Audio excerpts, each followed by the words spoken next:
সবসময় বিষ্ণু ইসলাম একটা smiling face নিয়ে তাদের সাথে কথা বলতেন, মুচকি হাসবেন। বিষ্ণু বলেন, তাবাসসুমুকা ফি ওয়াজহি আখিকা সাদাকা, you smile to your brother, it's a charity.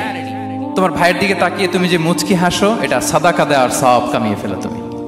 এবং সাহাবারা বলতেন, মা রাআইতু আহাদান আকসারা তাবাসসুমান মিন রাসূলিল্লাহ সাল্লাল্লাহু আলাইহি ওয়াসাল্লাম। বিষ্ণুবীর চাইতে বেশি কাউকে আমরা কোনোদিন মুচকি হাসি দিতে দেখিনি। মুচকি হাসেন তো আপনারা? মুচকি হাসবেন, হাসলে যদি সাদাকার সওয়াব হয় তো আমরা মুখ গোমরা করে রাখবো কেন?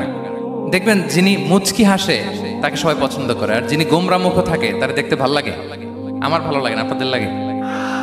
হাসি কিন্তু সংক্রামক, ইতিবাচক ভাবে সংক্রামক। আপনি হাসলে দেখবেন হেসে হেসে কথা বলে যার সাথে বলতেছেন তারও একটা হাসি। আপনি গোমরা মুখ থাকলে ওই ব্যক্তিও গোমরা মুখ, ঠিক কিনা বলেন? এবং মুচকি হাসলে স্বাস্থ্য ভালো থাকে, মানসিক স্বাস্থ্যের সাথে এটা সম্পর্ক আছে।